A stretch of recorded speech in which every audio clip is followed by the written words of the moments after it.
Hi, I'm Marcus Van Zandt, and I'm the broker, owner, founder of Marcus and Company Realty. And the reason I want to shoot this video today is to kind of address the elephant in the room, if you would. And about a week and a half ago, we had a settlement of a major lawsuit with the National Association of Realtors, and it's been being put out there in the national media with some very big false information.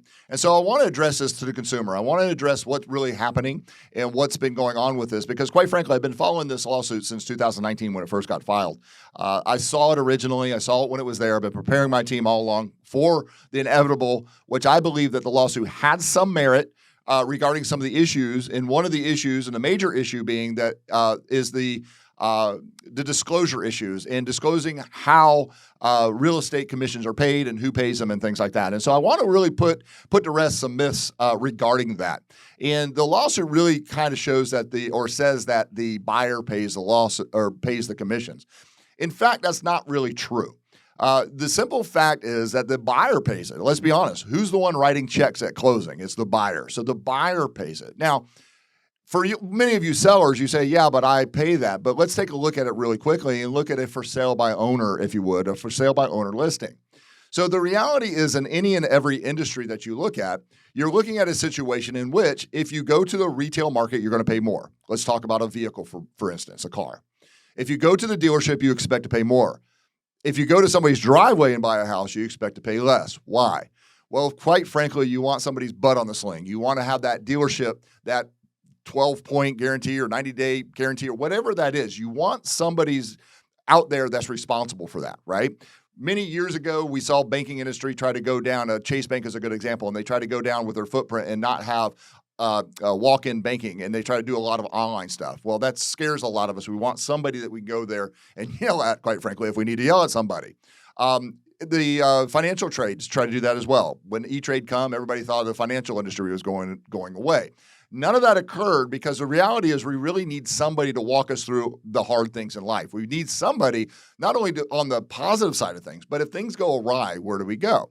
So the reality, going back to who pays, the seller was always giving the money that the buyer gave them because that's how you get financed, right? And it was in the financing of that deal. For sale by owner, they get less. And on average, nationally, the for sale by owner listing gets 15% less than if it's actually listed in MLS. Well, if we're talking about a 6% commission, you can see where that math doesn't really add up. So it really was never about that. This was a money grab for attorneys, quite frankly. When it's all said and done, what we're looking at right now is somewhere between, what my understanding of this is, any seller that has an involvement in this is going to get somewhere between $15 and $25 at the end of this class action lawsuit. While the attorneys 2 weeks ago already put in a request for $80 million worth of expenses. So this is always a money grab, and quite frankly, if the attorneys want to attack the real estate industry for making too much, let's turn this back around and look at the law industry, if you would, because of that situation. So what changed, right? So the thing I agree with was the disclosure on who's paying and how they get paid. We have been doing buyer's agreements, and that's one of the things that they said is we need a buyer's agreement from every buyer. Well, see, my team's been doing that for years and years because, again, we are in the state of Florida have two different ways we can represent you. We can represent you as a single agent, which means you are a client. We have a fiduciary responsibility, either buyer or the seller. Or we have what's called transaction brokerage, which by definition says we can't negotiate to the detriment of either party. Well, if I can't negotiate to the detriment of one party, that means I also can't negotiate to the betterment of a party. So the reality is I've always believed that you come to me because of my experience in helping you be able to negotiate the best deal possible. In order to do that, I need a single agency. In order to do that, I needed to get paperwork. In order to do that, you can see where that goes on and on and on. We've been getting the buyer's agreements. With that, we've been having those conversations with our clients on who's paying, who's responsible, and all that. And those forms have always said, the buyer's responsible, but will be credited by anything that we get from the seller because it went all the way down and through and back. So if you're paying $400,000 for a house, you're going to be actually financing that amount of money, which is the commissions that's coming back, right? Because if the seller was doing for sale by owner, what's the one thing you know they're not going to be paying? Commissions. And so that's where you start negotiating for prices. So the reality is this is a really good situation in which that they actually require now all buyers, just like I wouldn't take a listing without a listing agreement, to have all buyers now have a buyer's agreement, right? We're going to get committed buyers to work with professional agents. Now, with that being said, we've always in this industry, people say you need good representation. And I think a lot of folks in our industry kind of put the emphasis on the representation part. I've always put the emphasis on the good part, right? You need good representation. You need great representation. So the reality is, don't agree to pay anybody that's not good or great. And so you need a great person who can help walk you through the process of all the contingencies of a contract, inspections and all these kind of things, and save you from making mistakes or anything like that, and be there and be accountable for if mistakes get made. That's the whole idea behind that. That's where the buyer's agreement. Now, the decoupling comes from the simple fact is they no longer want the commissions to be in the MLS where the agent can now see the commissions on what's going to be agreed to be paid by the buyer. And that's just been what's called decoupled, and it's no longer going to be in MLS. Now, we'll be making phone calls and things like that, so it really doesn't change anything other than the agent must be really good in the negotiations to be able to do that. So with that being said, you're going to get a better and better agent because are you really going to sign paperwork with a really crappy agent? No, you wouldn't sign a listing agreement like that, and you wouldn't sign a buyer's agreement like that. So the reality is I think this is a good thing, and this is why I always knew there was going to be changes, because I knew this was going to be a good thing for the industry because it was going to cause more professionalism. As of right now, and I've been part of this industry for many years, if you actually look at some stats, we actually have a reputation that's a little bit lower than a used car salesman. And quite frankly, we help people make too grand of decisions for that to be the case. But the reason that's being is because of how many bad agents are in the market. So hopefully, I'm very hopeful, and I believe a lot of people are in this industry, you're going to see a reduction somewhere between 25 to 50% of all agents.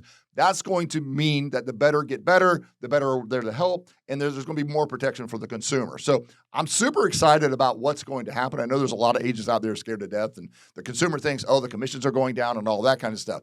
None of that's really true because, great salespeople, great people doing what they do are worth the money that they charge. So the reality is you just have to have value in what you're doing, right? You're not going to pay for something that's of less value and pay great prices for it. So the reality is this is going to be a good thing for our industry. But as a consumer, you should be doing your homework. The thing that they've always said is now it's negotiable. It's always been negotiable, always. And I don't know why people have suggested it's not. Have you, do you negotiate at the grocery store? Do you negotiate with your car dealer? All those kind of things, they have a set price, but are things negotiable? At times they are. I've never tried to negotiate my gallon of milk, but I doubt I could, right? And there's some things that just aren't. But this one has always been.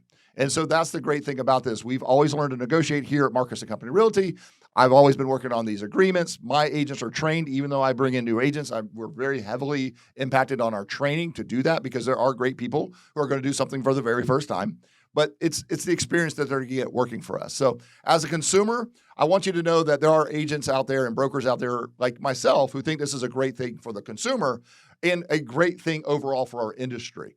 But if you have any other questions, I'd love for you to connect.